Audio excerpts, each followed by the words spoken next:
నారాయణం నమస్కృత్య నరం చైవ నరోత్తమం దేవీం సరస్వతీం వ్యాసం తతో జయముదీరయేత్. మహాభారతంలోని ఆది పర్వంలో మనం 229వ అధ్యాయంలో ఉన్నాం.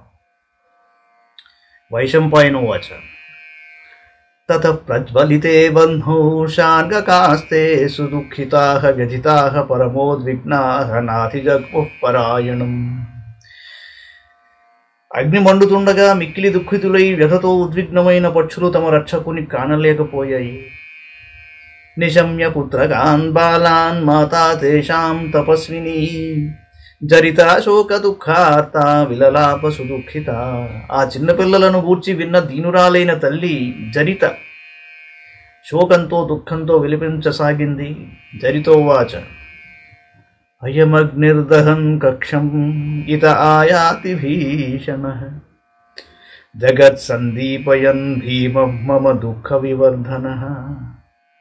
భయంకరుడైన ఈ అగ్నివనాన్ని దహిస్తూ ఇటువైపు వస్తున్నాడు. అతడు జగత్తును భస్మం చేసి నా దుఃఖాన్ని పెంచుతాడు. ఇమే చ మాం కర్చయంతి శిశవో మందచేతసః అబర్హాశ్చరణైర్హీనాః పూర్వేషాం నః పరాయణాః. సాంసారిక జ్ఞానం లేని ఈ చిన్న చిన్న పక్షి పిల్లలు నన్ను ఆకర్షించాయి.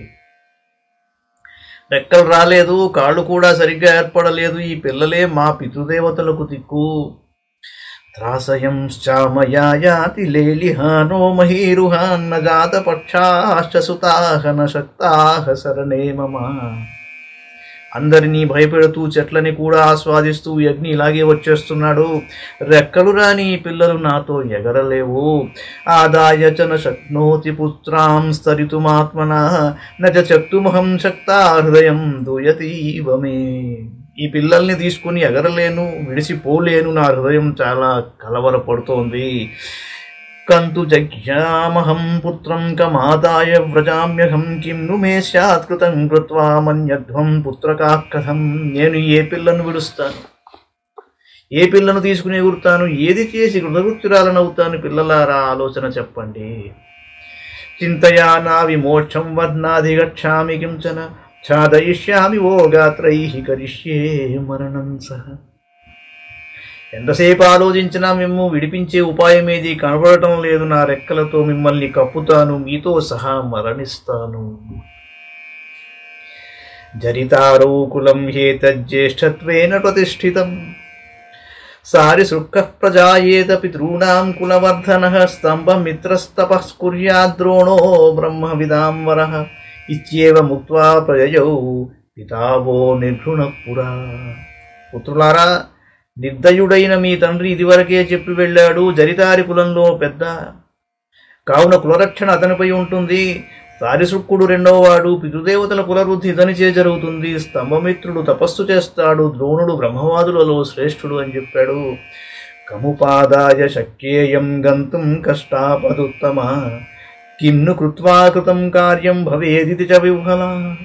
నా పశ్చత్ స్వధియో మోక్షం ససుతానాం తదానలా. నాపై గొప్ప కష్టమైన ఆపద వచ్చి పడింది.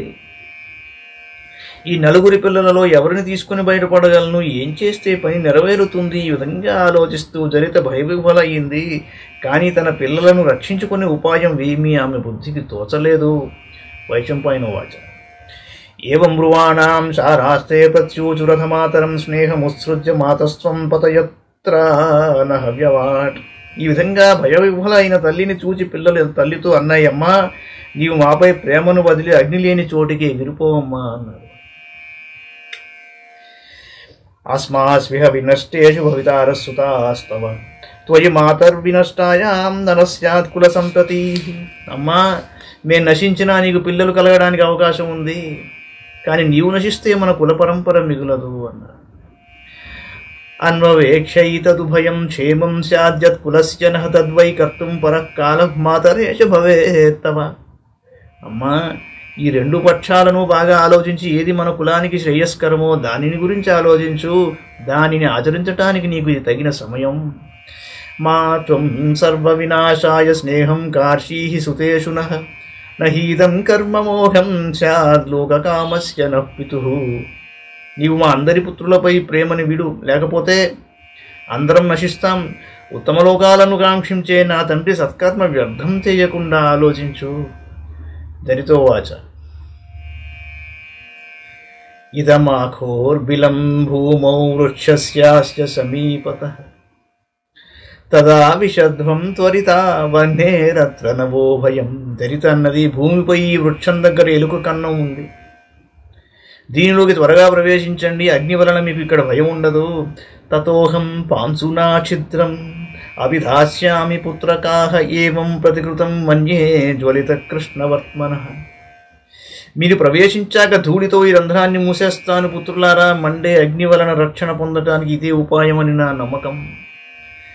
తద ఏష్యామ్యతీతేగ్నౌ విహంతుం పాంసు సంచయం రోచతామేషవో వాదహ మోక్షార్థం చ హుతాశనాత్. అగ్ని చల్లార్చిన తర్వాత ధూళిని తప్పించి మిమ్మల్ని విడిపిస్తాను.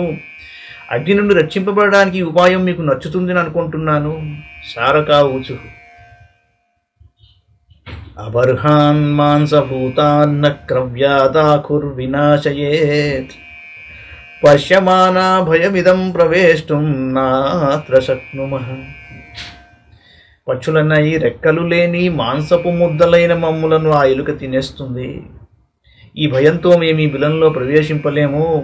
కథమగ్నిర్నోధక్షేత్ కథమాఖుర్న నాశయేత్ కథం న స్యాత్ పితామోఘ కథం మాతా ధియేతన. అగ్ని మమ్ము ఎలా దహింపడో, ఎలుక మమ్ములను ఎలా నాశం చేయదో, మా తండ్రి సత్కర్మ ఎలా వ్యర్థం కాదో, ఎట్లు మా తల్లి జీవింపగలదో అని దాన్ని ఆలోచిస్తున్నాము. బిల ఆఖోర్వినాశస్యాత్ అగ్నేరాకాశచారిణాం అన్వవేక్షయితదుభయం శ్రేయాన్ దాహో న భక్షణం. బిలంలో ఉన్న ఎలుక వల్లను నాశనం కలుగుతుంది, ఆకాశంలోకి ఎగిరితే అగ్ని వల్లను నాశనం కలుగుతుంది. ఈ రెంటిని పర్యాలోచిస్తే అగ్నిలో మరణించటమే శ్రేయస్కరం, ఎలుకకి చిక్కి మరణించటం హీనం. గర్హితం మరణం న స్యాత్ అఖునా భక్షితే బిలే శిష్టాతిష్ట పరిత్యాగ శరీరస్య హుతాశనాత్. ఒకవేళ మమ్ములను బిలంలోని ఎలుక తినివేస్తే అప్పుడు మా మృత్యువు నిజమవుతుంది. అగ్నిలో పడి మరణిస్తే అది శిష్టాచారం అవుతుంది. ఇది శ్రీ మహాభారతే ఆది పర్వణి మయదర్శన పర్వణి జరితా విలాపే 19+20 మంగళం భగవాన్ విష్ణు మంగళం గరుడధ్వజ మంగళం పుండరీకాక్షో మంగళాయ తనో హరి. సర్వం శ్రీకృష్ణార్పణమస్తు.